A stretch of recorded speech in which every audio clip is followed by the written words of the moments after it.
Ahoy, shalom, mates and Sheilas, cause remember, this is a gender-friendly channel, as 1.7% of our viewers are chicks.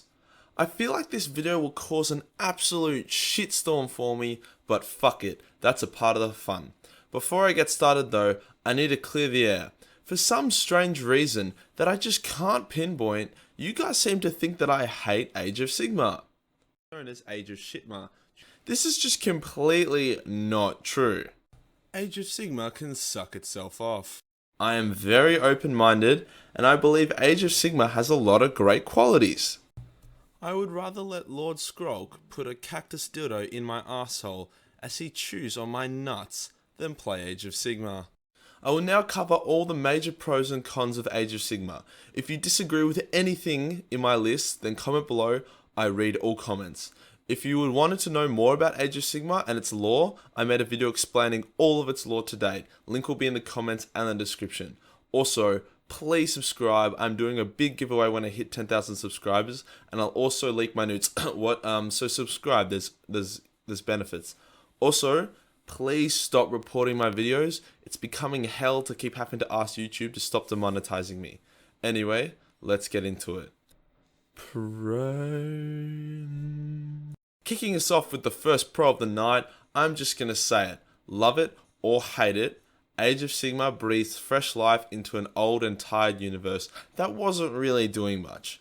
Whether this breath of air is good or bad is a matter of opinion, however, at least it provides opportunity for original concepts and ideas. Con.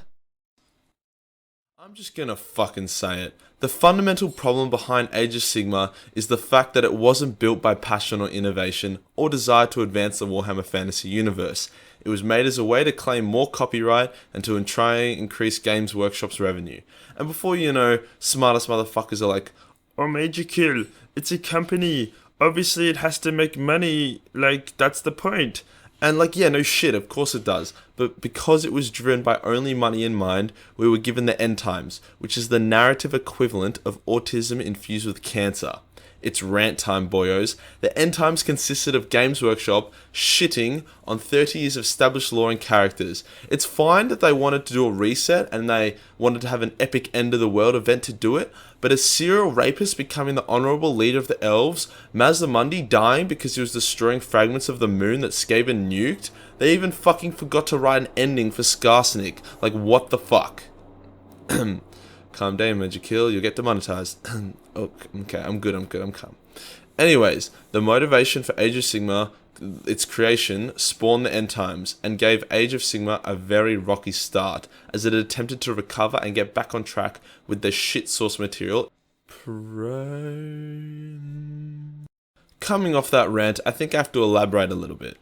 Age of Sigmar's lore often gets shat on, like it just did, because it gets compared to Warhammer Fantasy's lore, which spans 30 years. However, Age of Sigmar's narrative infancy can be seen as a pro. There is a lot of potential for storytelling, as the setting is in high fantasy, as opposed to the old world's low fantasy setting. This means that epic cataclysmic battles can be fought between legendary armies and powerful gods, something which was kinda hard to pull off without destroying the entire planet in the old world. Con. Admittedly, a lot of these pros and cons are double-edged swords, meaning that it's all a matter of opinion, so whilst the high fantasy setting for Age of Sigmar can be seen as fun, it can also be seen as fucking annoying. By pushing the boundaries and allowing gods to join the battlefield, all non-epic hero characters lose all influence, individuality, and badassness. We lose the grim and realistic struggle that soldiers would face in Warhammer Fantasy, and they've been replaced with expressionless gold plates of armor. No longer can characters like Volkmar Grimm show off their badassery, as you literally now have to be a demigod or the equivalent to even survive long enough to be a recurring character.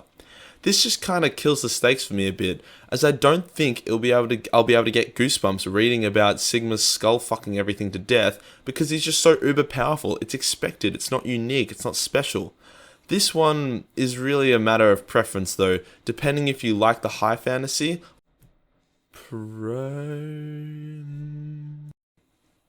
The game admittedly is much easier for new people to get into, as it has been streamlined and simplified.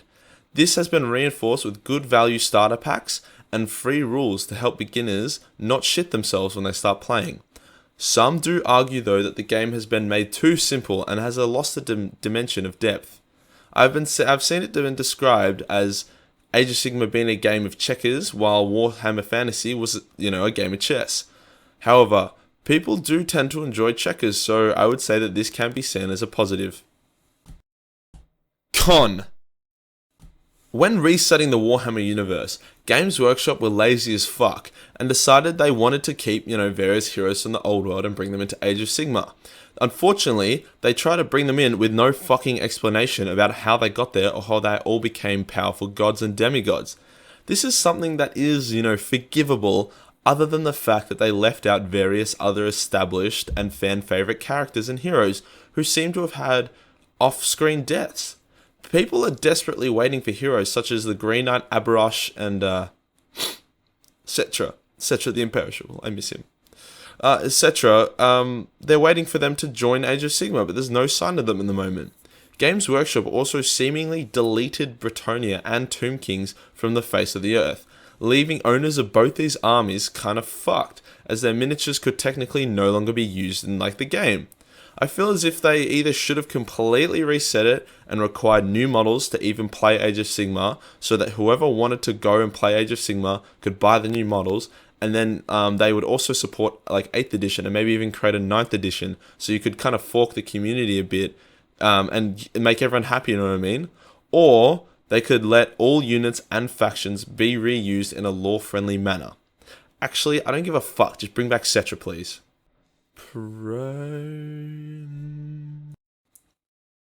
will admit the new models are pretty sexy. Straight up, they are good looking models. They are bigger, which allows for more sophisticated painting and detail, and they just look better and sharper.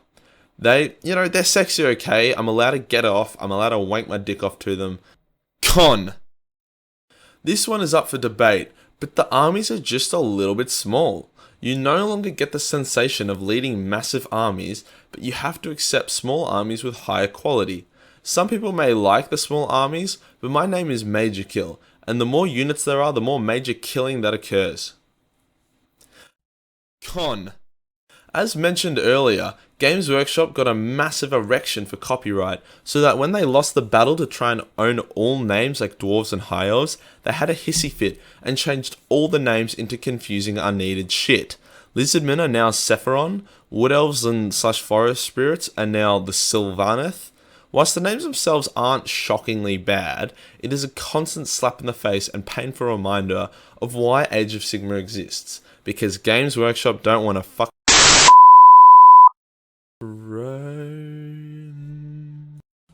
Regardless of how much they shut on the old world, numbers do not lie. Games Workshop's profit and revenue is high as fuck right now, which means that Age of Sigmar appears to have been a good move by them, from a financial point of view. This gives them confidence to try new things and test the waters a bit, such as allowing CA to use their IP to create the fucking sick games that is the Total War Warhammer games. Although they could have achieved the success in other ways, Age of Sigmar has done the trick for them for now.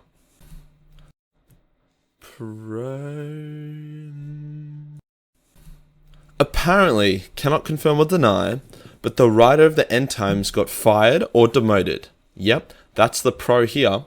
I'm just gonna play a little something something as a quick message to the writer, to appreciate my gratitude for his excellent writing.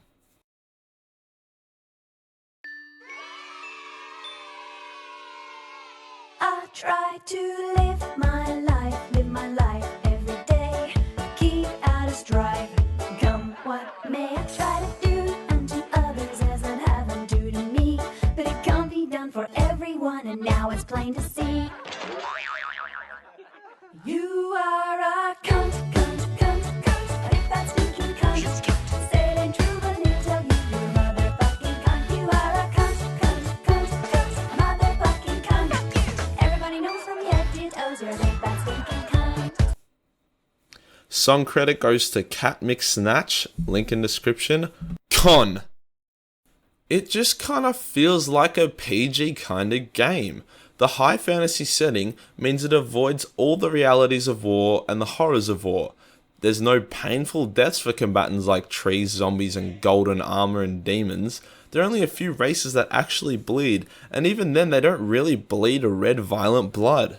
I was always a fan of the dark and grim setting of the old world, where dark elves raped and pillaged, Bretonnian peasants barely scraped enough food to survive, children were taken and sacrificed. Like fuck's sake, they even killed off Slanesh in Age of Sigmar, who's literally the god of being naughty as fuck.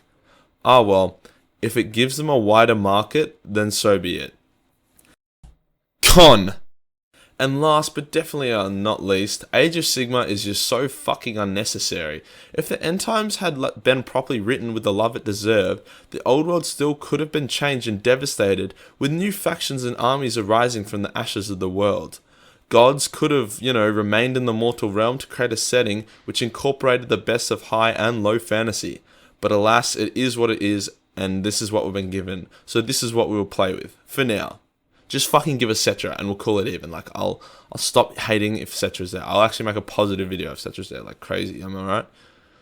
So this has been my pros and cons list for Age of Sigmar. If you enjoyed it, then please subscribe, and you can even join the Discord that we have. I play games and talk shit with the people in there, so get on board.